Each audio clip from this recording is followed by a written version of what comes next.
Hi everyone. I still am getting lots of really good questions, and I wanted to do another video today.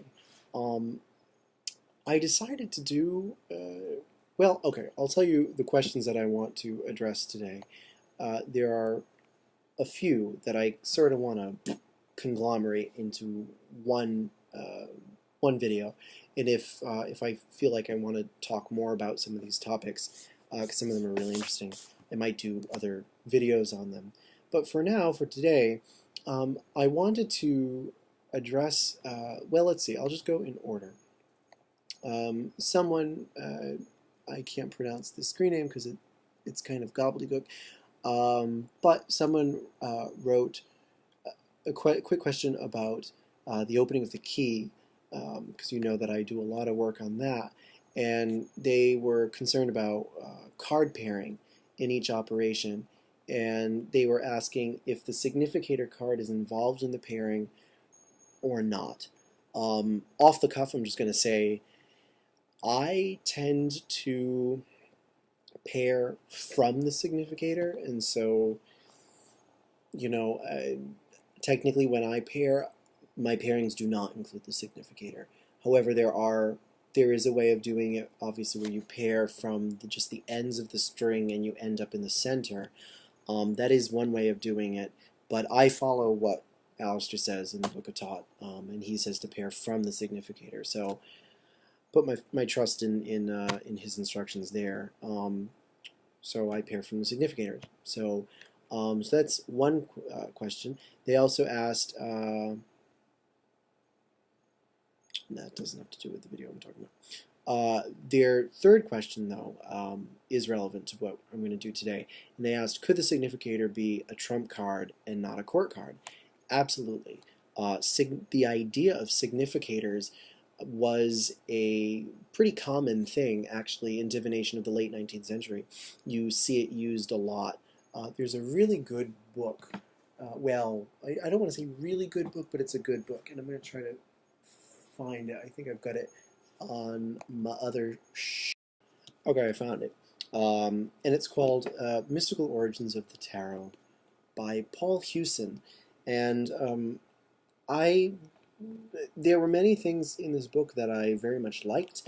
There were just as many things that I didn't really like about it, as far as historicity and accuracy of historicity from an academic standpoint. I didn't really love it. It was sort of just as much of a faux history as every other tarot book in terms of history.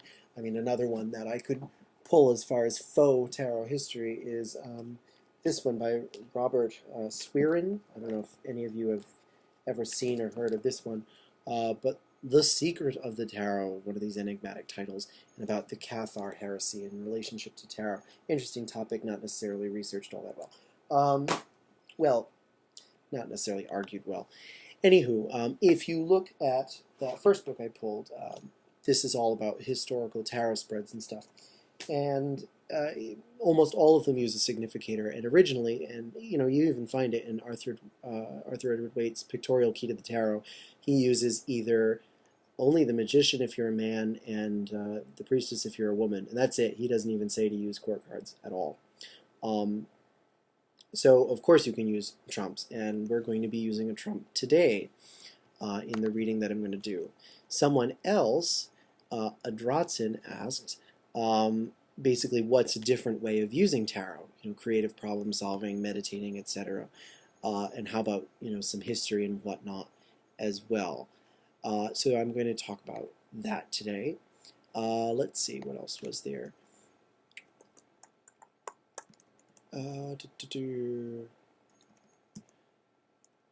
I think that's about it.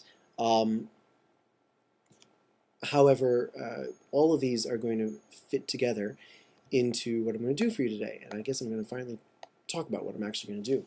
Oh, someone also mentioned that they wanted to see an opening of the key operation with the rider-waite deck and not the Tot deck, just out of curiosity. And so I will oblige that person.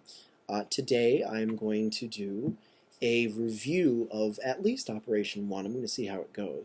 And I was thinking, as far as how to use the opening of the key, particularly in different ways, besides using it for yourself or a living client.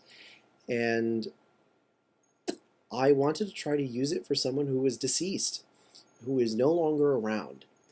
And because those can be interesting. I've done readings for, I was thinking, one of the videos I've done sort of along those lines is the reading I did around Thanksgiving for the country.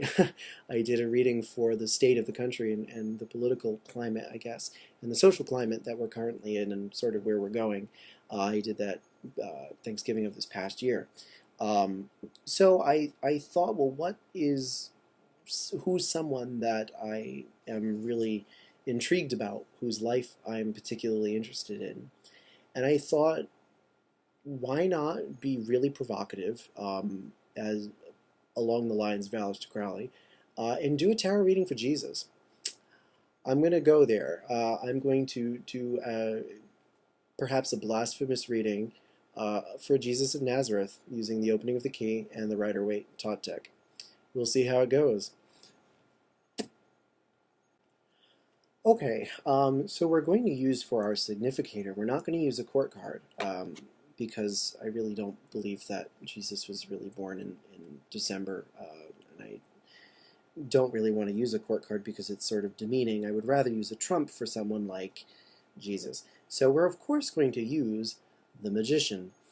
This card best describes Jesus or Christ in all of his various functions, as both a mythological or allegorical figure and perhaps a real person as well. And so, I'm going to assume, take the benefit of the doubt, and assume that Jesus was a real person. I mean, this is something that I kind of struggle with in my personal faith, is whether or not Jesus even ever lived, and whether or not it's even relevant if he was ever alive. My personal take is that it really doesn't matter whether he was alive and a real person in the first place, that the idea of Jesus and the idea of Christ as an allegorical, psychological aspect of humanity is much more important and much more holistic and pervasive, and therefore still absolutely relevant. So, we're going to assume that Jesus was a real person, and we are going to use the Magician as a trump. And we're going to invoke with as much humility as possible. In nomine Patri et Filii et Spiritui Sancto.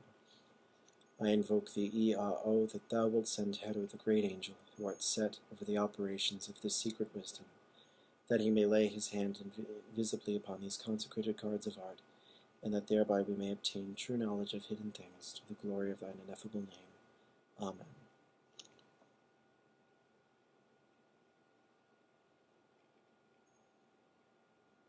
And we're going to start shuffling using the Magician as our trump.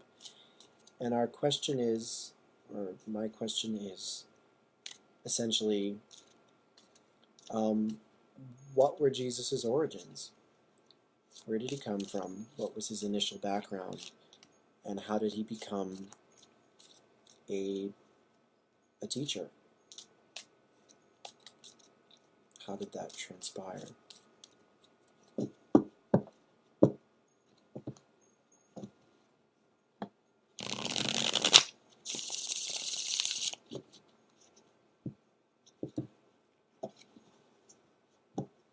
I'm just going to show you the shuffling just so that you can see. I like to give a really long shuffle in general for all readings.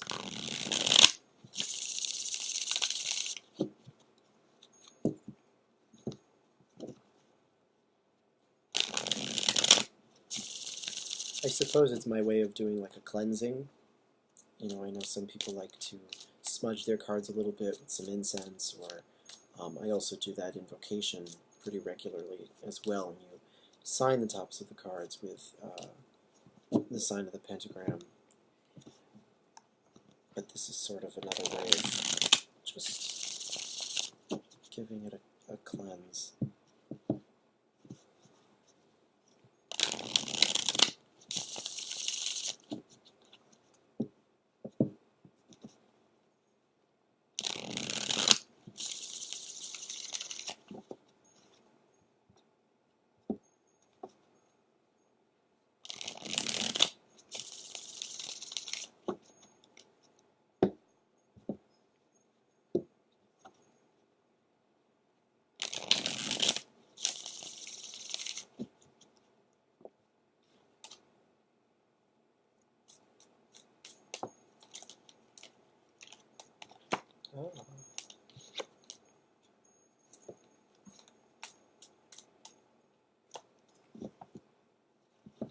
Just a few more. This is the boring part. Obviously, I'm sure some of you are skipping ahead through this. That's fine. One more.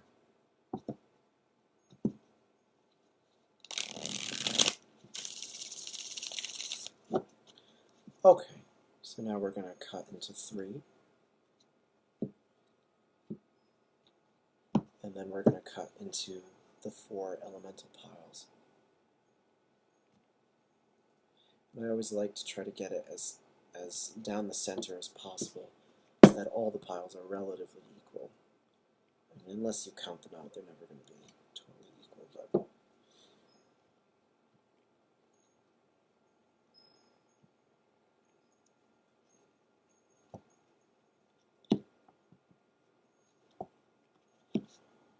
okay. Well, let's see what we've got here. Sort of seems a little mishmashy, but I would say we have, I'm sure you can tell very clearly, but we have the 2 of Pentacles in the fire pile, the Ace of Swords in the water pile, excuse me, the Lovers in the air pile, and the 8 of Wands in the earth, excuse me again, in the earth pile. And basically what I almost feel like what that is saying is first of all, I think it's always best at this part to try to weave them all together. You know, traditionally you're supposed to read them as very separate things, and in my experience they don't usually interact that way. They usually are much more cohesive in a general narrative. And I want to say that the 2 of Pentacles here in the fire pile is saying at the beginning things were kind of, perhaps for Jesus, as we know, Jesus was supposedly a carpenter. It's almost like there was fluctuation in family economics in a way, and perhaps that situation wasn't particularly stable, and that became a problem, a conflict of interest. The interesting thing is we've got the Ace of Swords in the water pile, and it almost is like those are 2 very contradictory ideas. The idea of happiness and pleasure with invoked force and potential hazard. That's interesting. Either wanting to take a risk or looking for some kind of solution in terms of happiness. The Lovers in the air pile is very strong here, and it's almost like that's the revelation or the moment of conversion in a way for Jesus, kind of the beginning of his ministry. And then the earth pile is sort of it all kind of tumbling down from there.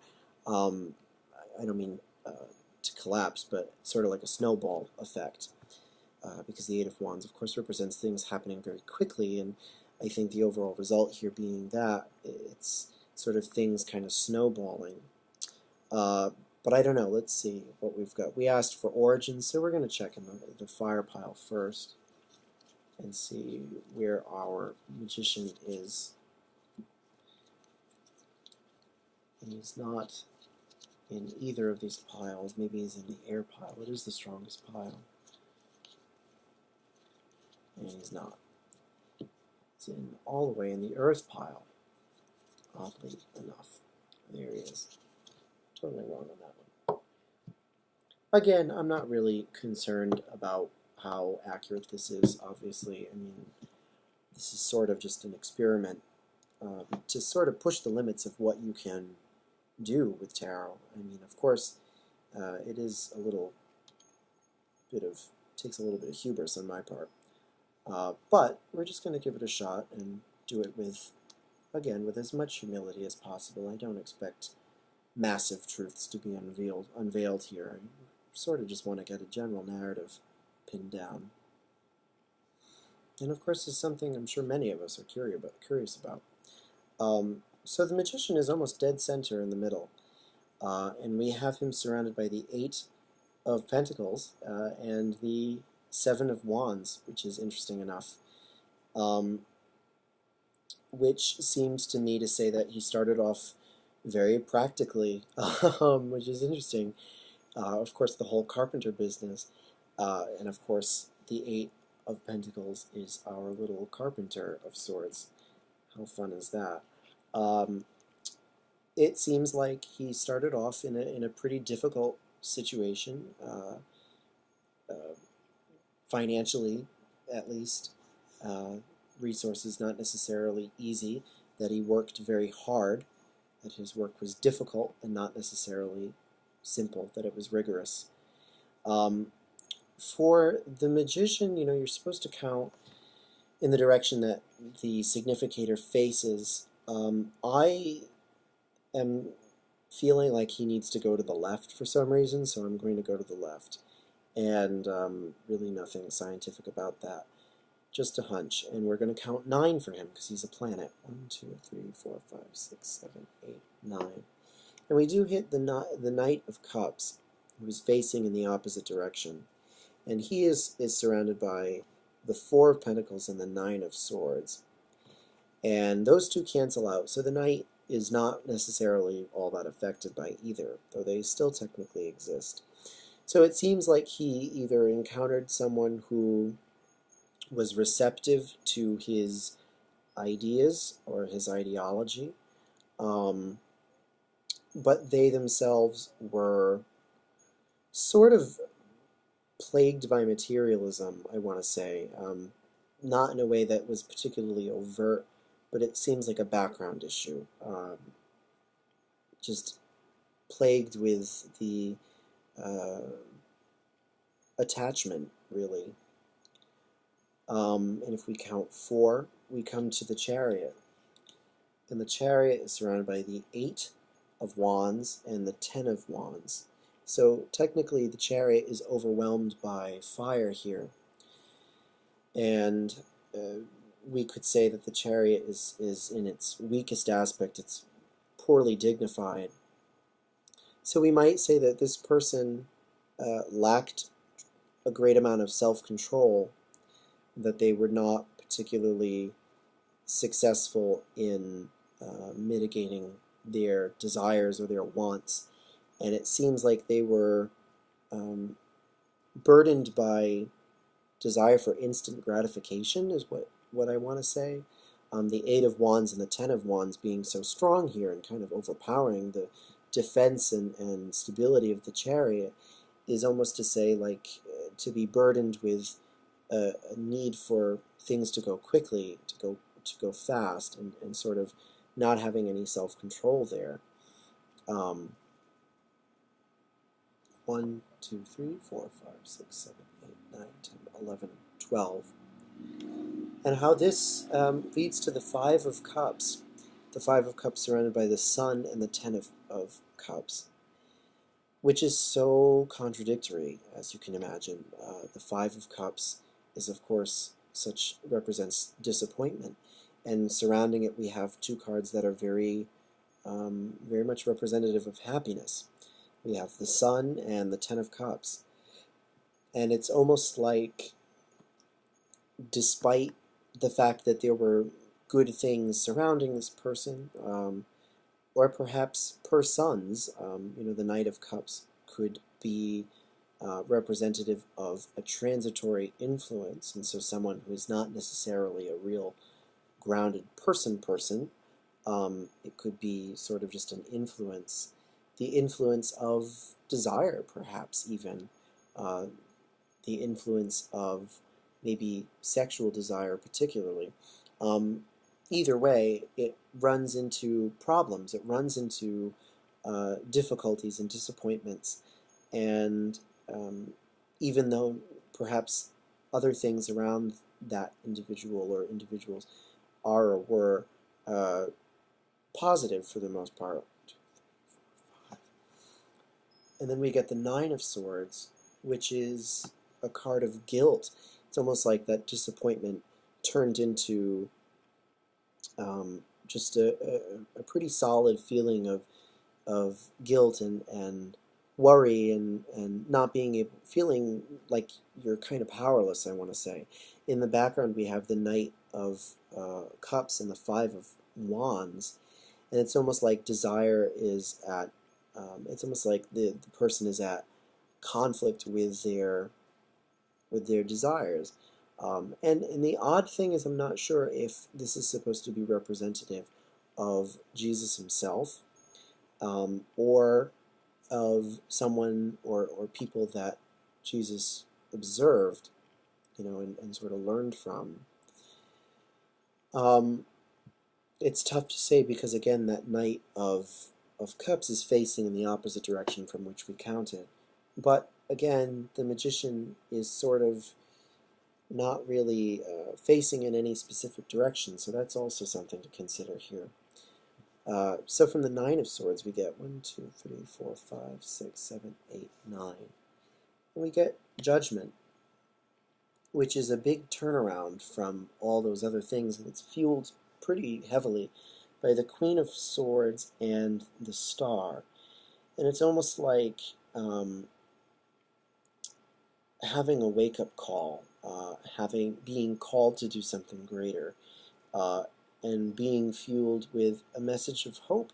It's almost like, kind of like the good news, in a way. The whole message of a gospel, is about good news. And I really see Judgment here not as anything particularly bleak or apocalyptic in any way, but really, being supported so much by the Star, it's almost more like just a message of hope, and saying that despite all this muck surrounding materiality and desire, there is hope despite one's personal limitations.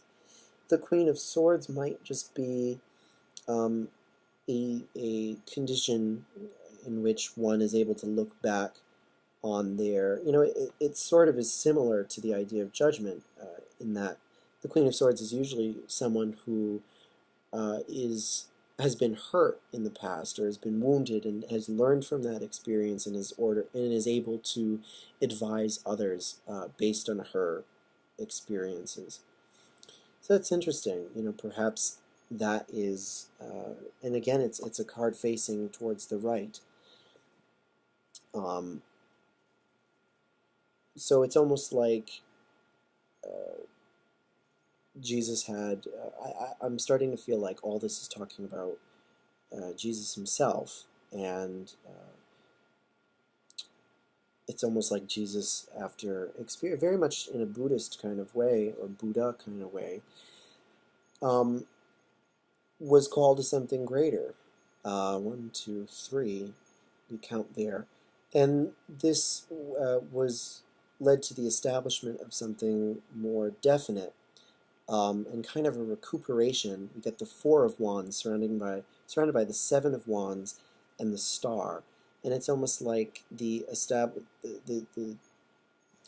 really difficult attempt to establish, again, that hopeful message, to try to bring that to people, perhaps to, I almost see that as bringing that to people through ministry, as we're told he did in the Gospels, of course, and kind of having a hard time with it, but trying to be optimistic about the whole thing as well. And that's very strong. It's like, overall, it was very well liked and very well appreciated, but it was very difficult at the same time, which is interesting. It's sort of a contradiction there, but we do have the Seven of Wands here that is pretty strong. So to count from here, 1, 2, 3, 4, we get the Eight of Pentacles again. And the Eight of Pentacles is surrounded by the Magician and the Ten of Cups. And so here we have what's called a bridge triad, of course, where all three of them are kind of equal, elementally speaking.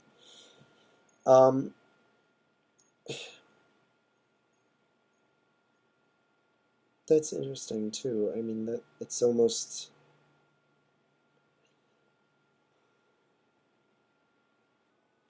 So thinking about that triad, I almost all I can really what comes to mind is that that effort to bring hope to people um, is a labor of love, and a labor of community, or wanting to support community.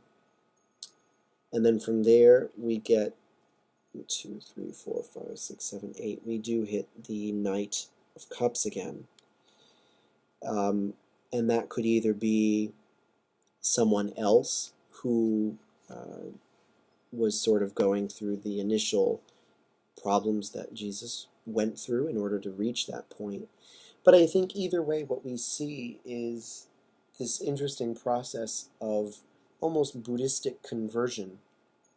It's very similar. We start with Christ in the center, just about, beginning as a laborer, really, as someone who really is a hard worker and realizing life is difficult, who's kind of mired in materiality, or just having great concerns about materiality, sort of realizing that they're at a loss, that they're kind of powerless to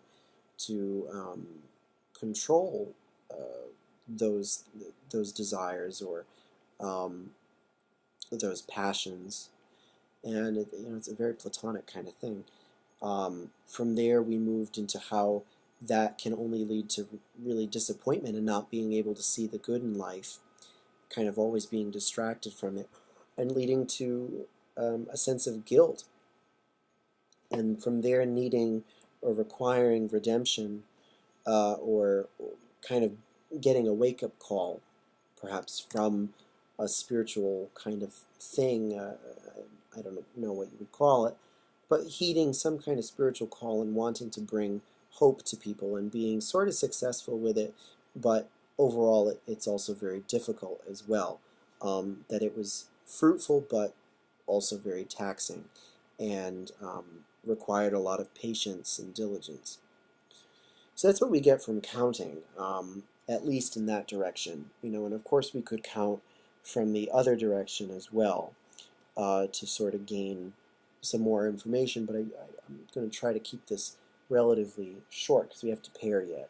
So what I'm going to do is I'm going to just smush them all back together, and pair from the significator to try to get some more information here. And usually I just pull it right out and I pair them as we go. The first pair is always kind of boring if you pair this way, because you've already kind of talked about it in the triad. So you sort of gloss over it a little bit, you sort of just restate it. At least this is what I do. I tend to just restate it in maybe a slightly different way, just seeing the two together without that third card. And we do have, again, the Eight of Pentacles and the Seven of Wands, and again, it's just, it describes someone who is who's a hard worker but faced with a lot of difficulties. Then we have the Ten of Cups and the Four of Wands, and it's almost like I get the sense from this that there's a strong family network or a strong family support system to kind of help that situation or to alleviate it a bit. From there we get the Five of Cups and the Star, which is very contradictory in a way. It's almost like having some kind of a sense of having optimism, but it's also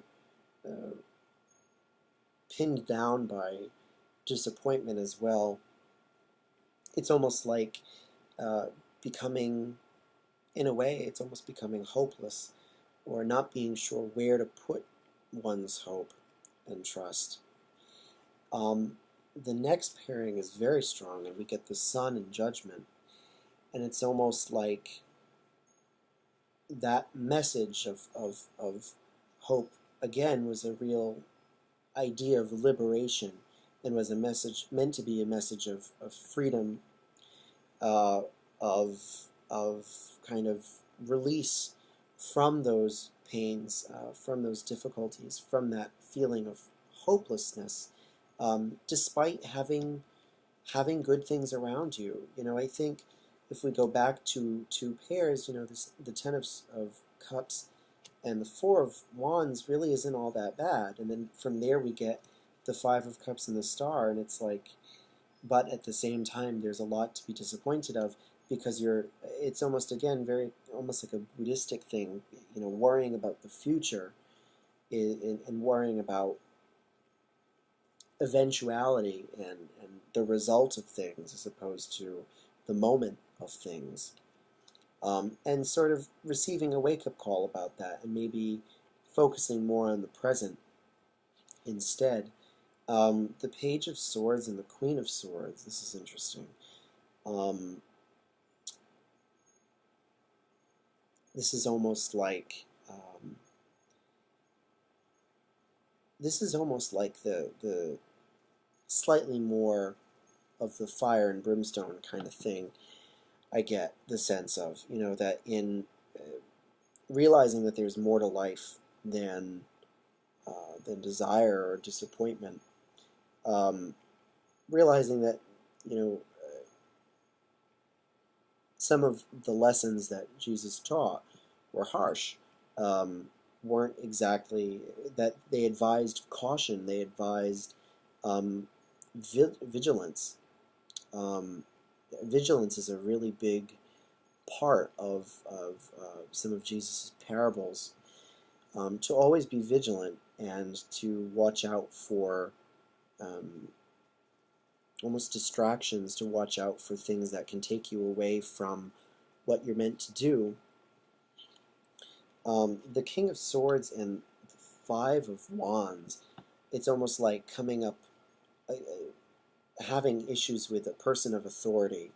And we do know, of course, that Jesus had issues with Herod, or at least this is what we're told. This is almost like just having a conflict, having issues with a kind of combative man who's in charge of people, in charge of legislation. We could read that literally. We could also read it allegorically, but I don't really want to go that route. Next, we get the Eight of Wands and the Nine of Swords, and we get, I almost want to say, flight, concerns because of those issues, almost like needing to run away from them, like making haste away from them, getting away from them.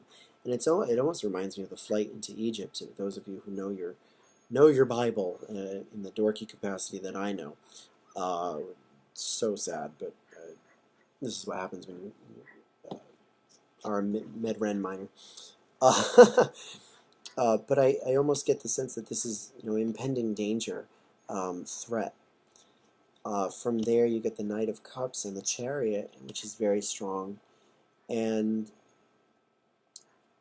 I don't quite know what I want to say about that. It's from there, impending danger, and then you get this, which is sort of like either a specific individual was a big support at this time, either provided shelter or protection,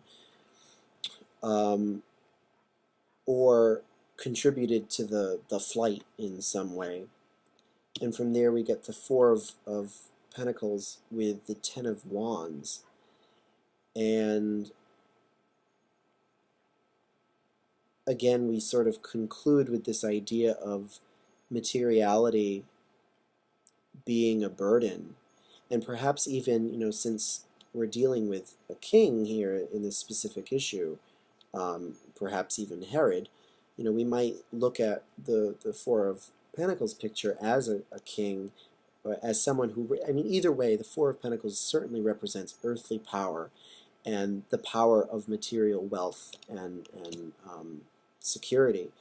And this is certainly an idea of almost enslavement to that, or be feeling burdened by that, which is very interesting. It's almost like the Israelites in Egypt under the command of Pharaoh. And so perhaps this is one of the catalysts for a lot of the similarities between Jesus and Old Testament figures, and perhaps feeling like his message was meant to be the conclusion of those predecessors, because of course the idea of the Messiah was to overthrow any source of power that was going against, that was keeping the Jewish people restricted or enslaved in any way. The Messiah is supposed to be kind of a militant figure who saves the Jewish people mainly by conquest in a way, and reclaiming the Jewish land of Israel. And so in some ways seeing someone like Herod or in general Rome in charge of that part of the world, and at the same time sort of not believing in the validity of their material power. It's almost like one thing led to another. And in this light, it's easier to see Jesus as kind of a revolutionary, or someone who wanted to use the mythology to get the people moving in a way. Of course, this is my interpretation of this. Perhaps some of you watching this have interpreted it a totally different way, and that's totally fine. But that's sort of what it said to me. It's sort of tough to get much out of this because obviously, the immediate instinct is to turn to the narrative that we know and sort of assume that that's what these are saying. In some ways, it seems very clearly to be saying some of the things that we do know or think we know. It would be very interesting, of course, to continue this reading into the further operations, and if it's something that you guys are really interested in, I would be more than happy to keep on going, because it is a very interesting thing, and it is a little provocative to do a reading for someone who's no longer living, and who lived almost over 2,000 years ago, but B, it's even more provocative to do one for Jesus. So I hope this was interesting for all of you. I hope it kind of gave you some things to think about, some more ways of looking at the opening of the key, ways of looking at, well, not necessarily ways. I didn't really offer much in terms of technique, but this is really just an example, an experiment. I think the overall message that I'm trying to convey in doing this is that the limitations in using tarot are kind of few. I always say it doesn't hurt to ask and just see what happens. It kind of, if you get something that, if you ask a question that you're not supposed to ask for whatever reason, because you're not supposed to know, because God doesn't want you to know, or whatever, however you want to think about it. I usually say that the answer that you get is kind of obviously bogus. It doesn't make any sense at all. The narrative it tells you just doesn't make sense. And here we got a narrative. We at least got a narrative that was pretty clear, I think, and we at least got a narrative that made sense as well. So, take it as you will, take it with a grain of salt. I sort of am. But it is interesting. It is food for thought. And it is just another way, if you're a history dork like I am, this might be interesting to you. Of course, we have to be careful. I'm not advocating using it for people that are still alive, that you want to get the inside scoop on, because you can certainly do it for that too. But I almost consider that a form of black magic-ish kind of stuff. When you're using tarot for to undermine someone, to get back at someone, to anything like that, you're using it for the wrong reasons. Obviously we have to be responsible about it. But I think using it for someone who's deceased, at least not in recent history. Obviously, if someone has died relatively recently, you might want to be respectful of that, obviously. But historical figures, I think, are fair game, frankly. Anywho, so if you have any questions about this, if you thought it was cool, let me know. I'd like to hear from you about this, and thanks for watching. Bye-bye.